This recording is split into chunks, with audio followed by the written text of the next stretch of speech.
So it's been a rather wet and windy start to the week, with Storm Brendan coming across the UK on Monday, bringing some quite gusty winds to many places, particularly in the west. And on Tuesday, the strong winds continuing for many places as well. Looking at the chart for Monday, you can see that the most gusty winds were across western parts, with some parts of western Wales recording up to 80 miles an hour gusts of winds, with even higher recorded across parts of Ireland, western coast of Scotland, and over higher ground as well. So quite a windy day on Monday. Into Tuesday also, the risk of strong winds continues for many parts of southern Britain, particularly southeastern parts, where winds will be quite breezy tonight. And this is all due to this area of low pressure across the UK at the moment, keeping things quite unsettled, bringing wind and rain for many places. However, as we head through Tuesday evening, looks like this should clear to the east, with only a front lingering across southeastern parts continuing to bring rain here, while northwestern parts become drier with just a few showers lingering along western coastlines.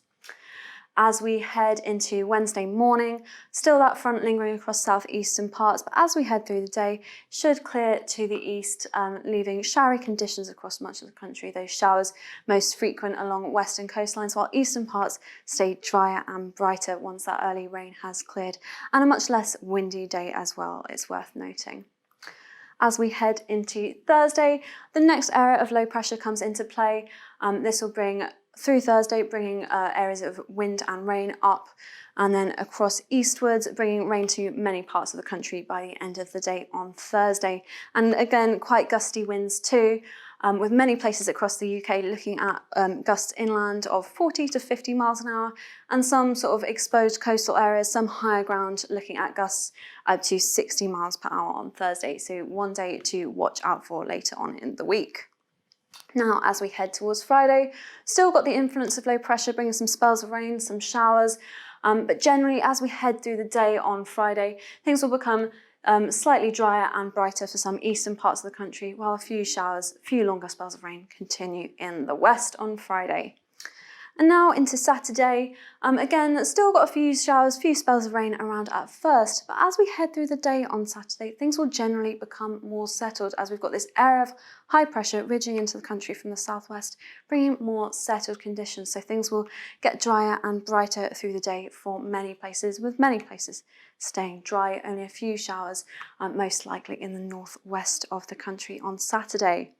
Then for the rest of the weekend and the early part of next week, looks like we'll have high pressure dominating our conditions to the southwest. So this means we're looking at a sort of more settled spell of weather for a time, with some drier and brighter days in there. But with that comes the risk of frost, the risk of fog, mist and fog patches. So that is one to be wary of. In the sort of north of the country, northwest, further away from the influence of high pressure, we might also see spells of rain and continuing sort of cloudy conditions here as well. So that is something to bear in mind. However, as we head towards the end of next week, looks like we'll be coming into a more sort of westerly flow back into what we've seen recently, more unsettled conditions as areas of low pressure come in from the Atlantic, bringing wind and rain.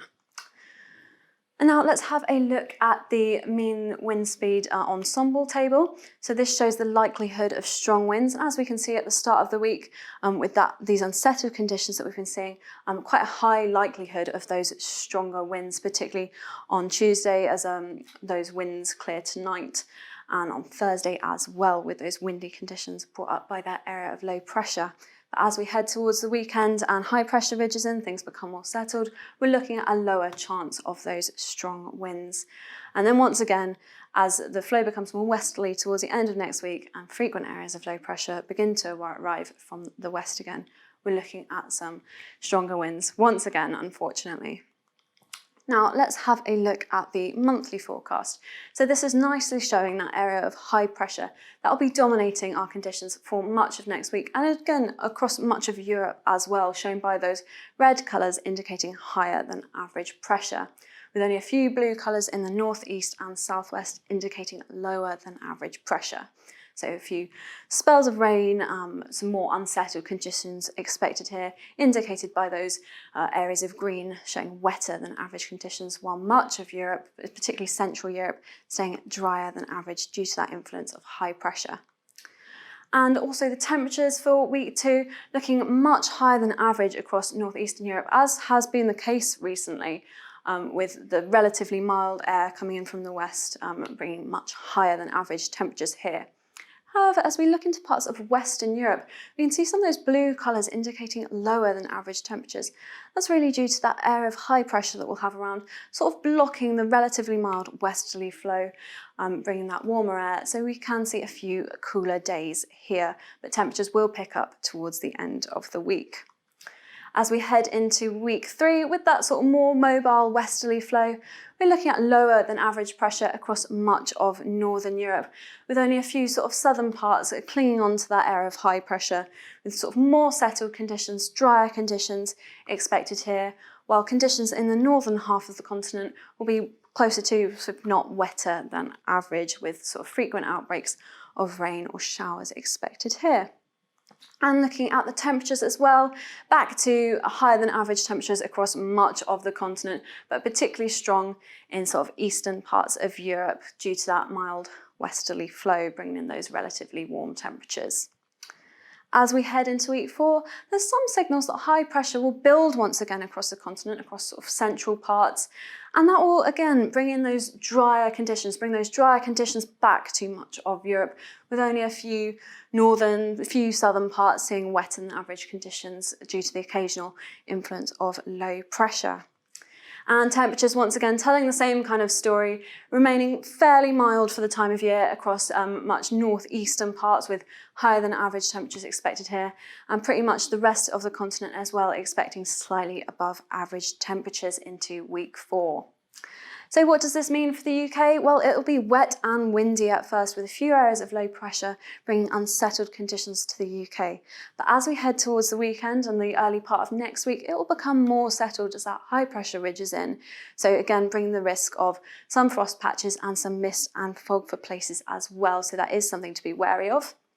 However, as we head towards the end of the week, the end of January, it'll become more unsettled once again, with spells of rain and strong winds possible.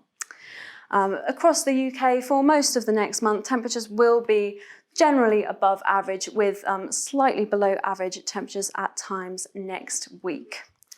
Thanks for watching today's WQ Farming Forecast. I do hope you've enjoyed it. As always, we'd love to hear from you, so please get in contact on Facebook or Twitter. And if you're watching on YouTube, please leave a thumbs up and a comment below.